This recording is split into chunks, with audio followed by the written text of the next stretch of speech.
So, so something that, with both of us being in the industry for over 12 years now, we've no doubt both obviously seen some changes over that time, things that have stayed the same. Off the top of your head, what do you think, John, has really remained the same in your 12 plus years?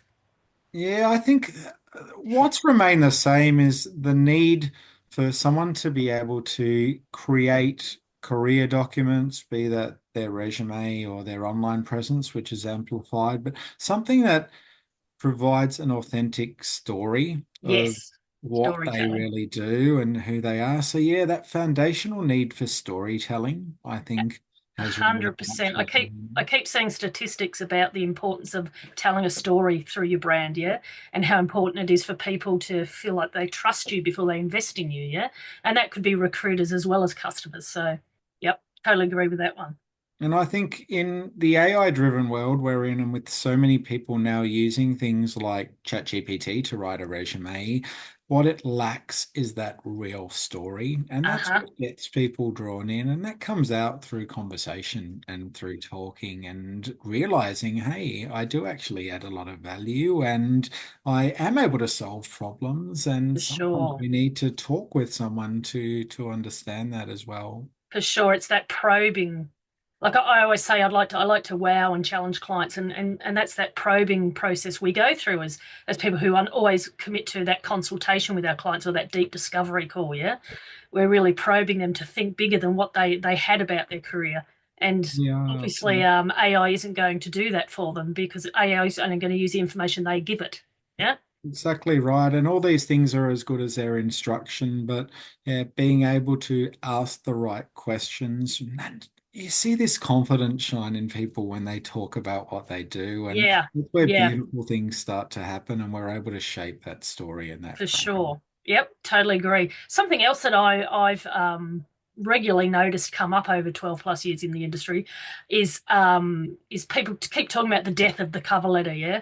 That you no longer need a cover letter. But I don't know about you, but I still find that in just about all job ads, it specifies a cover letter as well as a resume. So even though there's people who keep talking about the cover letter not being read, not being relevant, it still seems to be there. It still seems to be highly prevalent. How do you find that? I think very much the same. And I've worked on both sides, recruiting candidates and managing teams of recruiters. And there are times where an employer will open the resume straight up, or a Yep. recruiter might, when Yep. they're sifting through applications. But when that application gets onto a hiring manager's desk, usually they're going to want to read that cover letter and Yes. see that you've actually put some effort into applying for Yep. this role. Yep. I'm going to invest in hiring somebody, getting them in for an interview. I want to know that they want to work here or they know Yes. a little bit about my company. And the cover letter is a great way to do that. Sometimes it's a shorter cover letter. We hear this concept of an e-note now, Yes. particularly Yes. I for have done some emailing an e-notes. application. And Yep. that can be a great opportunity where very quickly, here's a little bit about me, why I'm suited to this role, and a bit of a teaser. I think that's great. And if we're looking on the flip side in roles like government, the need to have quite a detailed cover letter that Selection really criteria. Yep. spells out, yeah, how we meet those criteria, more important than ever. Because if we don't get that right, the resume is not even going to be looked at. So, 100%. schools And of thought, but it's a vital part of the yeah, application. yeah, no matter what people keep saying, and I know I say to prospects and clients, if they go to a portal or a job ad, particularly a portal, I guess, and it says, that you can or you don't have to upload a cover letter, but there's an option to upload one. I always say, well, upload one. Like it shows that you're willing to go above and beyond, like you were saying earlier. Yeah. So Absolutely. And we do probably the exception for some roles on LinkedIn with the quick apply button. We don't yes, always get that opportunity there. but if I it's wouldn't there, I would say if it's there, use it. But I also encourage candidates, if a role's advertised on LinkedIn, it might also be advertised on Seek or on the company's website. yes, Most of the time, when that's the case, it will allow them to add a cover letter. So be a bit strategic. And yes, again, if you're adding a cover letter and there's 200 applicants out there and three-quarters of them haven't, well, do you want to rise above to the top? Let's do that and yeah. help yourself stand out. Actually, interestingly, a HR executive I worked with a while ago, we'd produced a resume and a cover letter, and she actually applied for a job on LinkedIn, which was highly relevant for her. Mhm. And she was surprised that she didn't hear anything. Anyway, they came back to her like a month or so later, and apparently LinkedIn had automatically archived a heap of applications. So I think you got to really be careful with LinkedIn too, yeah. And like you say, look at other ways that you can potentially apply. Make it We more do, personal. yeah. And like I said, the rise of the quick apply and Seek has recently introduced this function Yes. in the last couple of months. We don't see it on as many roles. Candidates just need to be a little bit strategic there around maybe updating their profile and Yes. ensuring they've got things there. Or if Yes. there's alternate ways of applying, be able to get out there and find the one What's the that's going to best allow way? you to put your Yeah. best self forward for. Yeah. The other thing that to me has been a pretty consistent theme is keyword optimization. So whether that's the online algorithms or it's also being able to quickly convey your job relevance in your resume, etc. Yeah.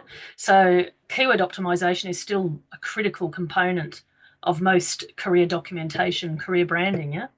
I think 100%. And we need to put ourselves sometimes in the recruiter or the hiring manager's shoes. They've given us something really important, a job ad that Yes. tells them, tells us what they are looking for in a Yes. potential candidate. Tailoring our resume or cover letter, even a very small amount to show that we've got those skills or what they're looking for. Really important, both from ATS and the bots that are out there looking for those keywords, Yep. but also for someone reading it. I've seen you post quite a bit about the 6 to 10 second rule about making sure we 100%. get ourselves known. Yep. So important, especially for the first glance by a recruiter or hiring manager. If they can't quickly see the skills or the value you bring, or they've got to go sifting through 3 pages to know where you've worked or what you've done, Probably not going to you're do it. probably not going to get there when Yep. there's a couple of hundred other people they can look at. That's right. Yeah, that's right. As I've mentioned in posts as well, I've seen recently that it's an average of 250 people who apply for a role. Yeah, four to It six get is. interviews. So if you're not immediately conveying your job relevance, you're probably not going to get far. Exactly right. We may not get through bots, and we're certainly not going to get to interviews unless we're doing that pretty quickly. 100%. And what would you say what stands out as having changed in your time working in the industry?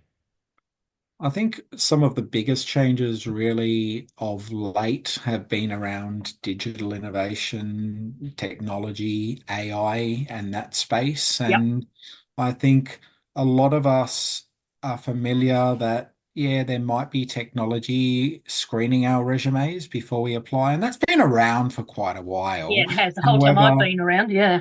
Yep. yeah, well, I think it's no longer used by just the big companies. It's used by nearly everyone, and it's Yep. built into platforms like LinkedIn and quite often in Seek as well. So we need to be mindful of that. But I think one of the biggest things over the last couple of years with ChatGPT and AI coming out, the amount of candidates who are using this to write their resumes and not understanding the importance of creating this personal brand or personalized content that's Yep. really about Something that's them. nuanced and individual. Yeah. Absolutely. And Yep. whilst ChatGPT can create some nice words and a nice story for a recruiter reading them, when half the people out there might be using this, they're reading the same thing again and again and again.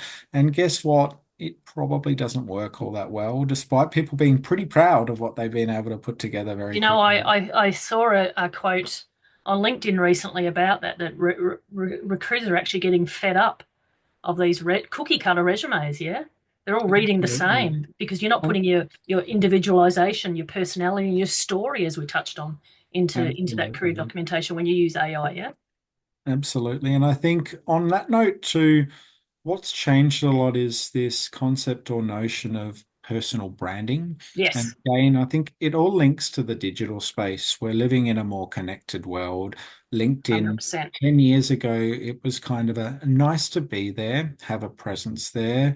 Now it's vital as part of a candidate's job search. Recruiters will always look you up on LinkedIn now. always. And we want to invite them there from their Yeah. resume, have a link and allow Yep. them to go there. But additionally, the amount of jobs on LinkedIn constantly increasing and Yes. the hidden job network. And this is a Yes. big thing where so many roles are not advertised. They Yes. come through networks, through recruiters who are headhunting and looking for talent. 100%. And if we are not out there on LinkedIn with a consistent and clear message around what we do and optimized profile so we actually come up if Yeah. someone's looking for us, well, we're missing out on a really big chunk of the pie. And what's fun, 100%. that's quick wins for people by embracing that. I'm in some networking groups with small businesses, and I'm really trying to push the importance of LinkedIn on these people who are running these sole trader businesses, like even business to consumer businesses. It's so important to be on LinkedIn these days, if for nothing else, for building those networks that are valuable for most of us as professionals. Yeah. Um, Absolutely. the Mm. other thing that I've probably noticed that has changed, I'll be interested in your opinion on this, is I've found quite often it's not no longer necessary to list out. In the old days, resumes, you always had the list of responsibilities and then the list of achievements for each role. I find I'm listing out the responsibilities less and less here, probably because people with more expansive careers, you've only got a certain amount of pages, but also it's the achievements that really individualize people, yeah. And I think if you do that first page as that real career snapshot, well, that sort of covers off a lot of those responsibilities that we used to list out in the resumes, and it's probably for most recruiters, I guess it's a given that you're going to have done those responsibilities if you're going for that type of role, yeah. So I'm finding I just really focus on achievements these days. What do you think? I completely agree. And I'm very big on page one of your resume. There's a profile. Here's who I am. We include a few key strengths and maybe Yep. some examples scattered there and a bit of a summary. By Yep. doing this, we're covering off achievements. We don't want a resume that reads like a position description and list of bullet points from each role. That Yes. doesn't tell me how well you've done something, whether Exactly. you're a top performer or a bottom performer. And the reality is, the majority of responsibilities through discussion and unpacking it, we can actually turn into an achievement. Which is So, what I find I'm generally doing. Obviously, you're the same. Yeah. Yeah. It seems to be listing out responsibilities is becoming redundant, I think. I think Um, it's more redundant, and again, just being strategic around it. Whether I'm speaking with a tradie who just goes, "Yeah, I go out there and I do yeah. plumbing work." Well, did you successfully deliver that project on time? How long Yes. did it take? Did you Yes. leave resources? Well, guess what? We can rework that or Yes. refund that into an achievement, and we can nearly all the time. So by having that mindset, being able to unpack those, then we end up with highly marketable documents that really help someone stand out. It makes it differentiates them. If there's you got these 250 people applying for a role, and most are just listing out the same responsibilities that the recruiter already knows that they'd be doing in that role. Well, it's the one who's got the achievements that individualize them, yeah, and like you say, show how well they've done in that role. That's going to stand out. That's going to appeal. Yeah. For sure. And in that Mm. competitive job market, the resume is a marketing document. We Yes. need to have enough there to say, for example, I can't afford not to speak with Jeanette and learn more about how Yes. she did that, as opposed to why should I speak with Jeanette? Exactly. Because I don't actually know the value she's adding where other people have made it clear and Yes. pointed So it of out. course they're going to go with those people, aren't they? Something else I wanted to talk to you about is, um, based on our long term experience, what do you think the real benefits are of working with professionals like us who've been in the industry for so long?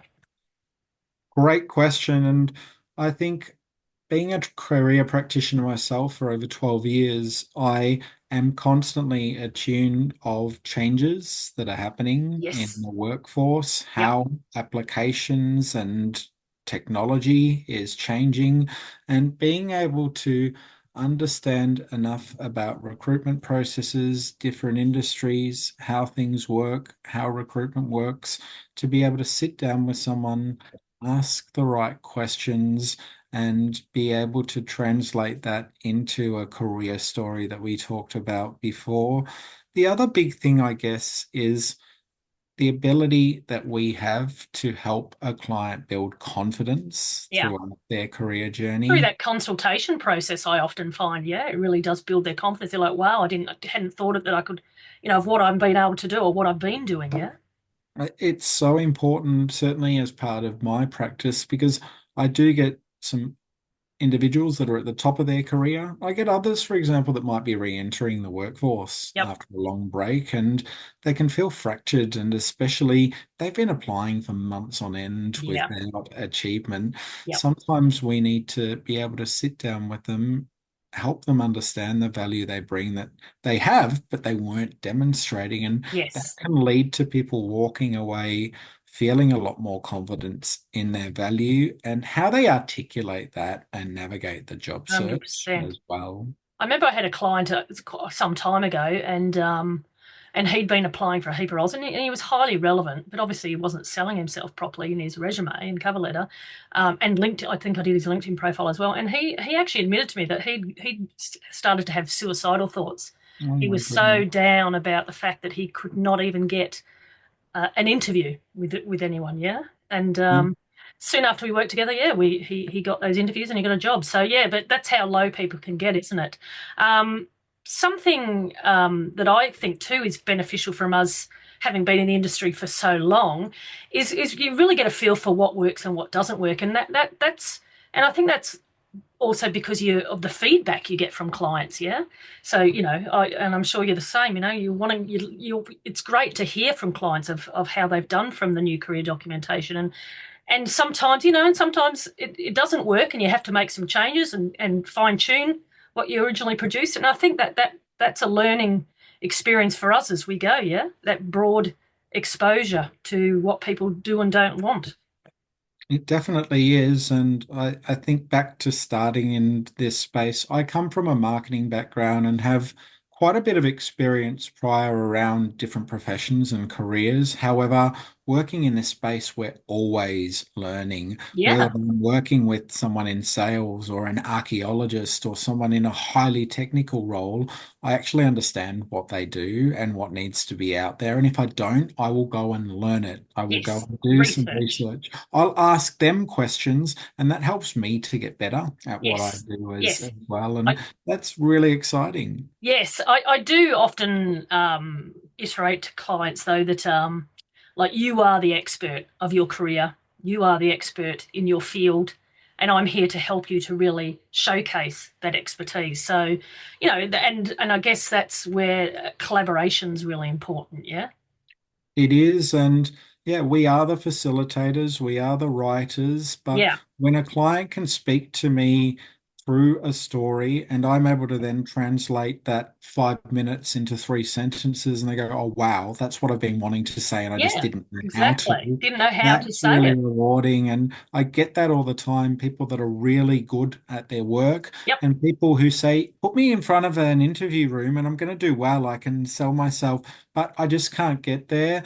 And your resume, your LinkedIn profile, your branding, and your online presence, they get to tell your story before you get the chance to. And Absolutely. I we mean, and get to help shape that.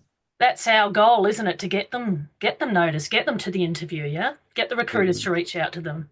So that's a nice segue into what I wanted to next discuss, which is, I guess, firstly, I'll ask you and then I'll talk about my expectations. So when you're working with a new client, what would you say your primary expectations are in terms of the relationship? Really good question. I guess I want people to feel comfortable to be open and honest with me. If I understand the challenges they're facing, I understand where they're wanting to go career-wise. Yep. If there have been some stumbling blocks or things that they're having difficulty articulating, share that with me. It's a confidential environment. It's between me and them. Yep. But if I understand their background, their challenges, their story, what they've done. If they've been made redundant, if they've been fired because of performance, let's talk about that so that we can build that roadmap there. So I think that transparency, that honesty, that Yes. willingness to share in a safe, non-judgmental environment, that's a really big one for me. That probably interweaves with one of my core expectations, which is maintaining respect, mutual respect, yeah, throughout the process. So collaboration and respect are really big ones for me because you've got to work together on this. You've both got to put in the time and the effort to produce something wonderful that's going to be advantageous to their career. So yeah, and yeah, I think having them feel safe and able to open up to you about Absolutely. perhaps their doubts, bad experiences, and how we can help them navigate that in the career documentation, for instance. Yeah, And yep, I think really as valuable. experienced career practitioners like ourselves, we are able to provide that safe, somewhat therapeutic environment for people Yep, to express that, which is very different to an online resume service where they fill out a survey and they hope for the best. yes, Whilst, you may have something that looks more professional, that ability to connect, share those stories, understand that frustration, actually meet with me, whether it's a Zoom meeting or a phone call, yeah, be able to engage in dialogue so that we're on the same page. And once that trust is built and once a client feels comfortable sharing everything, I can then spark them to think a bit more yes. and magic things start to happen after that. And it's Yeah, beautiful it's to that. see. It's what I call the deep dive. Yeah, I mean, Absolutely. I can't understand how a quality resume can be produced without having that deep dive consultation with the individual. Yeah, like how can you probe them and find out more about them, including what we talked about, where we turn the responsibilities into achievements for them. Yeah, to help them to really stand out. Like you can't do that if you don't have that consultation. So You yeah, I find can't, that. and that's that difference again between a resume writing service or an online writer that can reword something to use nicer words, but Yes, to actually be able to talk about their story, that needs to come through consultation, through 100%. understanding, and through probing them to think a bit deeper about things. Absolutely. The how and the why, and I'm constantly like, well, how did that happen? Why did we do this? What were the benefits? Yeah, really drawing out more and more. Um, Absolutely. what would you say has been one of the most challenging projects or perhaps client types that you've experienced in your career? Oh, it's always an interesting one. I think for me, the more challenging projects can often be working with clients that are very, very set in their ways or what they want to achieve. Oh, yep. Recently, I have worked with some creative professionals, and sometimes industry language and the way they present themselves might be a bit different. So those clients, I tend to combat that by longer consultations, diving a bit deeper into things if I need them to explain something a bit more, going there. But I think, yeah, they can be some of the more challenging ones. It's actually I'm thinking as you say that it's so often important too, like these people who have like a real technical jargon in their resumes, their LinkedIn profiles, and if you're reaching out to recruiters who maybe don't know that technical, like it's fine if you're only engaging with people within your specific industry, but if you want to go broader, you can't use that technical jargon that people aren't going to understand. You really need to translate it for people to understand what you've been doing and what your strengths and expertise are. Yeah. We do, and I think that's another really vital part of the consultation and Yeah. thinking through things. If I don't understand something when How I'm can you reading a write about it? document, as a career practitioner who's Yes. worked in this space 12 years, chances are a recruiter, bless them, but many of them, young professionals, don't have a lot of experience. They're given a position description, they're quickly looking through. If they can't see it, then they're Exactly. not going to get eyeballs there. So I will often challenge clients and unpack things a lot deeper Yes. and go, you know what, we need to cut out a lot of this. And Yep.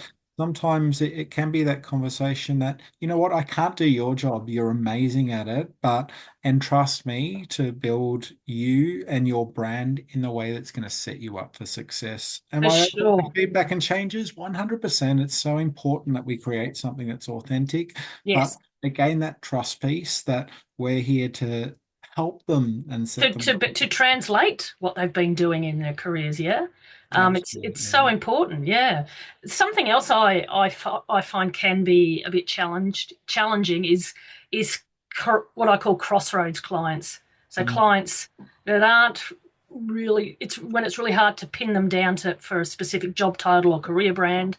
You know, Yeah. they want to keep it broad, and I've often referred them to career coaches to work with first, because if you're not being really specific in terms of job tailoring and career branding, you're not going to stand out. If there's 250 plus job applications and you're not job tailored for that role, that you're going to be disregarded. Yeah. I completely agree with you, and much the same. I have referred clients that are really at that crossroad to engage in career counseling or consulting, or to arrange a session like that with myself before we start working. Yes, It's different if somebody potentially says, I've got two different pathways in that's mind. fine. Perhaps we create two sets of career documents Yes, that's that fine. pin them to those. But yeah, when somebody could equally move into a retail role or a warehouse role, or Yes. I also want to manage and lead people and I enjoy projects, we need a bit more clarity and we Yeah, need to yeah. unlock. You know, when they want to, the blanket job application approach does not work. You It know, does. and you're highly unlikely to be noticed by recruiters if you're doing that blanket job application approach. And I Um, dare say, yeah, with the exception of some, very entry level roles or people yeah, new to the yes. workforce, then But even then, you've still got to have it secure. quite job tailored. Yeah, it's still got to be, Absolutely. you know, And again, it's what am I going to deliver and what am I going to bring? It's going yeah, to be a customer focused role, or maybe I want an admin role, yeah, and they're yeah. the things we want to get across. I mean, yeah, I get what you're saying. Like, like sometimes, there's projects where, yeah, you want to keep it very relatively generic, but I can sort of pin them down and go, okay, so we'll highlight you as a customer service specialist, for instance, Yeah. or an admin specialist. Yeah, something. Yeah, just it still needs to be something, doesn't it? They still need to have some sort of career strengths and brands locked in that It you can use, is, that yeah. you can And apply. something I do often for clients is underneath their name on the career documents, I will include a title like Yep, we do on me too. LinkedIn that basically says immediately, here's who I am. And guess Exactly. what? If we're applying for different roles, Mr. Client, Mrs. Client, you may need to change that or adjust Yes. that a Yes. little bit, but it provides that immediate clarity to a reader. And if we need to adjust a few skills, whilst we create some great documents, if a client's going to be looking at different roles, there's still a bit of tailoring that might be needed. So that's yeah. So I mean, I think most of the time they need to realise that what you've produced is what I call a master version. Yeah, and yeah, like I will give clients tips on how to fine tune that or tweak that for different roles. So it's about like obviously I try and keep it that they'll go for the same job type. But within that same job type, some job ads are going to specify something different. Yeah. So you still got to do some fine tuning with that master version of resume and cover letter. Yeah. I love that you call it a master document because Yeah. I do the same with my Yeah. clients. This is your master version. We're going to Yes. have as much there as possible, but Yes. read the job ad. Every job ad's going to be a little bit different. There may be a little bit of tailoring there. Some clients don't want to do any of that at all. Fine, we'll set them up for success in the best way we can. But if you want to absolutely have the best result, there may be a little bit of tweaking And there. that ties in with what we talked about earlier too, that it conveys you as someone who goes above and beyond. If you put in that time and effort to tweak that master version resume specifically for that role, that job or role you're applying for, you're going to stand out again as someone who goes above and beyond. Yeah. You are. And when I speak with clients, it's not uncommon for a client to come to me and say, I've applied for 100 job ads. I've only had one or two interviews. Yep. They need to treat it sometimes less of a numbers game and Be go, okay, strategic. which of those roles am I actually interested in? If I just spent Absolutely. 5 or 10 minutes customizing my resume or my approach a little bit for that role and submitted 5 applications today, not 25, Yes. chances are I'm actually going to be more likely to get an interview or some success and in a role that I'd actually want to work in. So that could be 100%. And exciting it's thing. sort of, I sort of think too, if you're applying for that many roles and or contacting that recruiters in in that with that blanket approach, you're sort of conveying desperation to, and as humans, I think we're repelled by that, yeah. So I think that strategic, patient approach is going to be more appealing as well, yeah. Most definitely. Yeah. Okay. So, what would you say has been one of your more recent career success stories? Like, what's a client story that you'd like to share, a case study? I think recently one that stands out for me was an executive, a lady who worked in the not-for-profit sphere. When she came and saw me, she was feeling quite broken because of some organizational change and a really bad culture and environment where she'd been working. She'd Mm, excitedly seen a job ad with another organization that just really sung out that she was super passionate about for their cause, yeah. and being able to work with this individual. I love passion projects, by the Yeah. way. Yeah. Me too. Me So too. when I can sit with someone and go, wow, you are super well aligned for this, and Yep. for them to be able to walk away talking about their value with me being able to create some really great documents, and they go, oh my God, that's what I've been wanting to say, Yes. but weren't able to. And then walk away also with that confidence of not feeling so broken because they can't Yeah. achieve what they want to From a in bad that role, experience. Yep. but actually understanding I do have value and worth. And with this particular client, she was invited to interviews. She was then asked to present to a board, basically putting together a presentation of what her results were or what she had to present after 6 months in the role. And I helped her workshop that and That's build awesome. together a presentation. She ultimately secured the role, and we still keep in touch now a few months later. Yeah. And That's she's so never nice when been they stay in happier. touch, isn't it? I love It it when clients stay in touch. keeps me going. We Yeah. are That's why we're here, isn't individuals it? and we are here to help people. Yes. I genuinely work in this space because I love helping people. Me too. And those results and stories, they keep us empowered. So, 100%. So one that I'm particularly proud of in recent times is a higher education client that I worked with called AOMA. So I also have a side hustle as an editor, and I wow. had actually edited her PhD several years ago. Anyway, she'd gone back to Sri Lanka. She was originally from Sri Lanka, and she made contact with me, like, could I help her to apply for roles because she was permanently returning to Australia. And she's been like she was quite high up in the higher education sector in Sri Lanka. So yeah, so I happily worked with her to showcase her transferability from Sri Lanka to Australia, and Wow. also the relevance or the contact she'd kept with the Australian market from her PhD studies, and she's sort of still been doing a little bit of lecturing. I think I can't remember off the top of my head, but yeah, we produced a resume, cover letter, and LinkedIn profile that basically when she got here, she had roles lined up. She actually Brilliant. contacted me like 6 months later and was said she had too many job offers, and it Yeah. included an offer to go on a teaching leadership panel. So that we'd really showcase that she had that leadership capability in another country. And just recently, she's contacted me to say that she's got a permanent role at a private university, where she'll be able to pursue her research on the side. And she highlighted that that's a massive leap within 12 months. So that was a real buzz for me, to be able to help people to transfer markets, transfer industries, transfer job types. It's really rewarding, isn't it? It can be so rewarding. And although we don't hear back from all our clients, the beauty of LinkedIn is we often get updated when they Yes. do move to See what they're roles. see what they're up Um, to. And Yeah. we've been around, doing this for so many years. I also love it when I get clients calling me up 2, 3, 4 years later. You helped me in the past, it worked really well. I'm ready to move again. Yep. And that's almost a weekly thing now. And Yes. it's beautiful to be able to see them grow and grow and Absolutely. elevate, and knowing that Absolutely. we've been part of that and that confidence building to get them there when sometimes they were pretty stuck or they were Yeah. feeling pretty Feeling deflated. stale, stressed. And I think that really ties in with what we've been talking about prioritizing collaboration. Yeah. You're building a partnership with this person, you're working with them, and it's really nice to maintain that relationship after you finish that project, that they may come back to you for future projects, recommend you, but also just come back, like sometimes they come back to me for advice, yeah, about their LinkedIn profile or about like what would I need to do to apply for this role.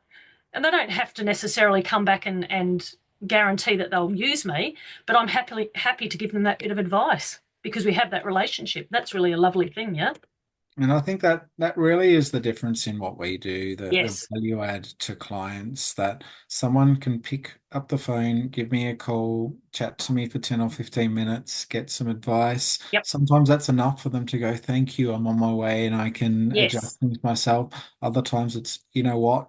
I want to have a deeper chat. I want Yes. to really get Let's my go again. application perfect for this role, or a lot's changed in the last 3 years. Let's rebuild things. And that's exciting as well. But yeah, Absolutely. as Absolutely. like, So probably again a nice segue into what I wanted to next discuss, which is favorite types of projects. So for me, as I just touched on before, I think people particularly if they're feeling confident about it, like if they're a bit stressed, it's different, but where people want to transition into new roles or industries, and you can immediately see they have the relevance, yeah, and you're able to help them to highlight that relevance in their resume, LinkedIn profile, etc. It's so rewarding for them and for me to help them progress and evolve themselves professionally. absolutely. And favorite types of projects. I enjoy every project for its uniquenesses. However, I must say my two favorite types of projects are probably very different to each other. On Yep. one hand, it's the executive branding projects where Yep. people may have either hit a glass ceiling, or perhaps they're not realizing their full potential, or they say, Yes. you know what, I've still got some time left in my career, and either I become complacent or now's the time to make the mark. Yep. And we can really elevate their brand to start opening up those opportunities. That's amazing to see that growth and how they present themselves. 100%. I actually just had a client I've been working with who's high flying executive, and an example of AI actually, a high flying executive, and she's just finished the Australian Institute of Company Directors course and wants to start getting board roles. Yeah. And she'd actually produced, so I'd worked with her previously, and she actually produced an AI generated resume for Mhm. non-executive roles.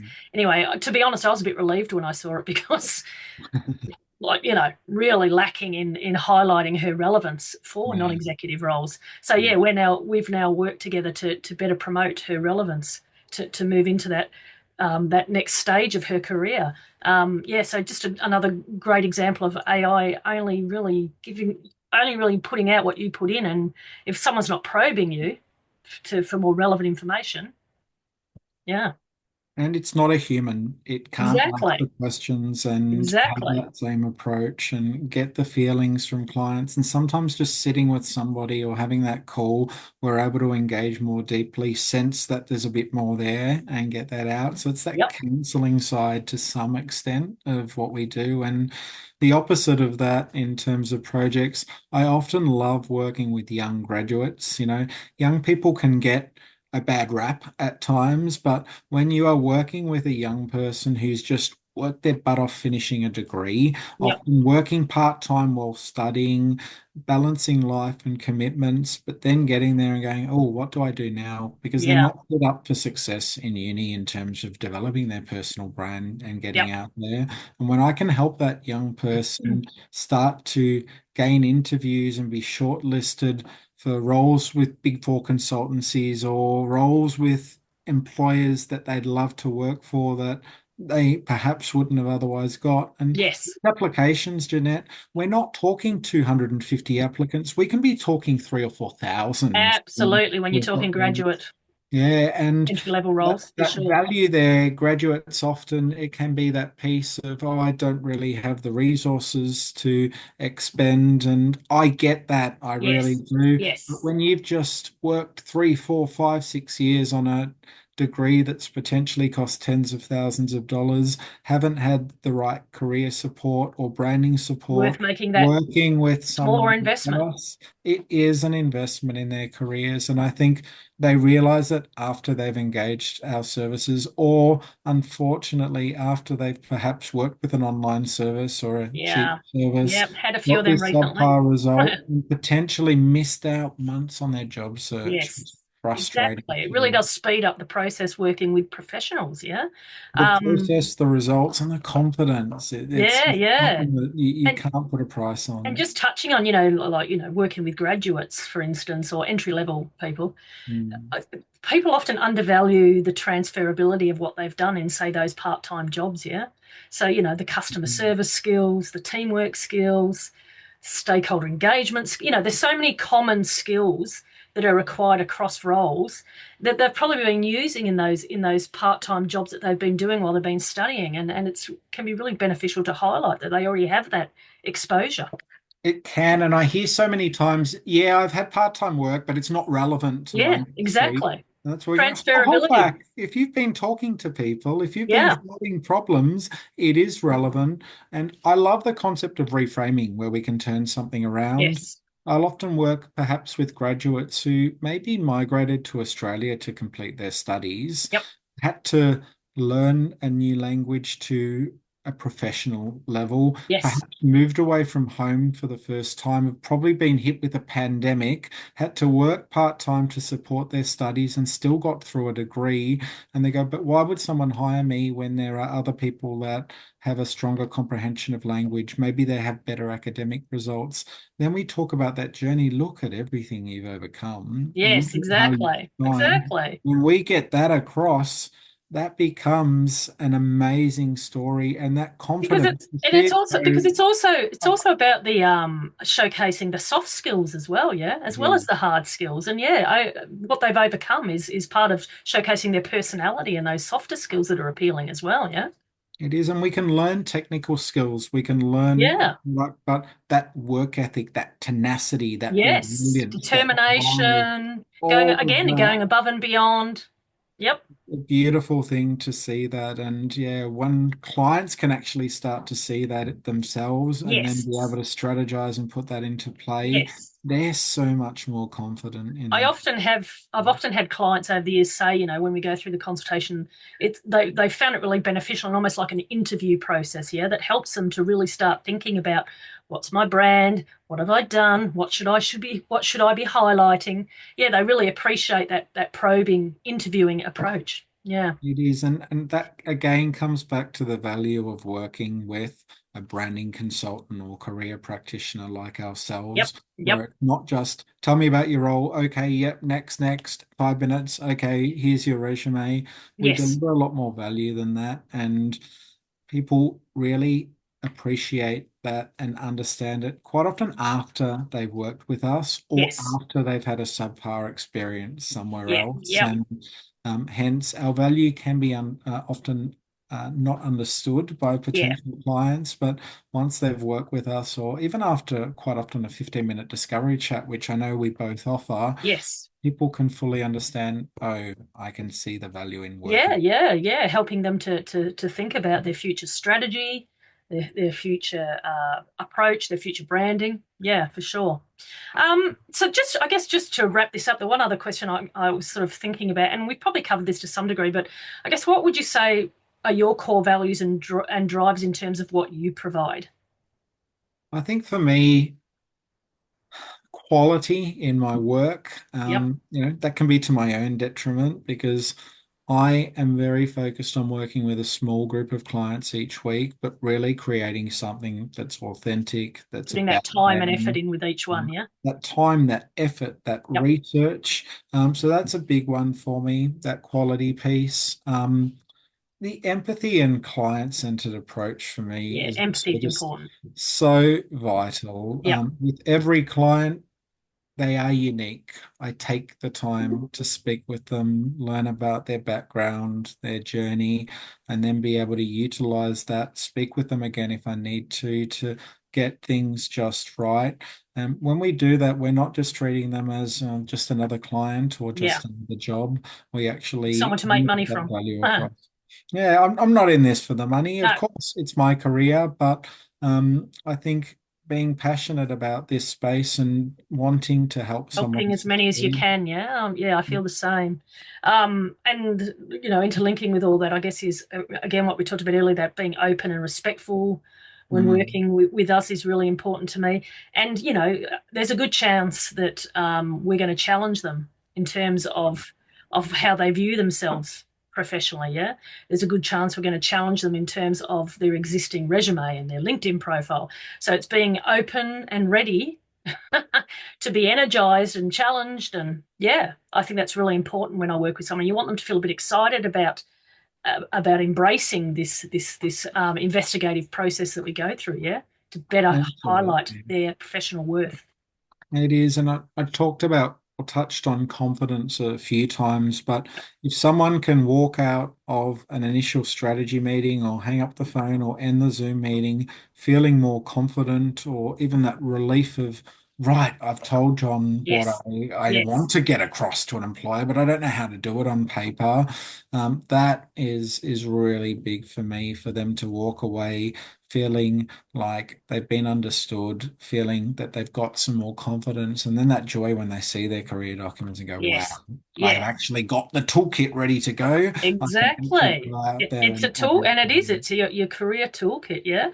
I was on a podcast a while ago with a recruiter, and we talked about the fact that you should prioritize investing financially and time wise in your resume, LinkedIn profile, etc. Like this is your career.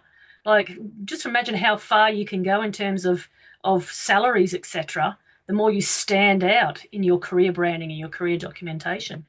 It's so important, and this concept and notion of a personal brand or a career brand that we've touched on with the hidden job market that's out there, with LinkedIn that's out there, if we get tapped on the shoulder and say, hey, Jeanette, I've got a role coming up, Yep, or you'd be perfect for this, how good is it to be in a position where we know we've got that toolkit ready to go? Or if they go and 100%. look up our profile on LinkedIn, that they get to see who we are and what we offer.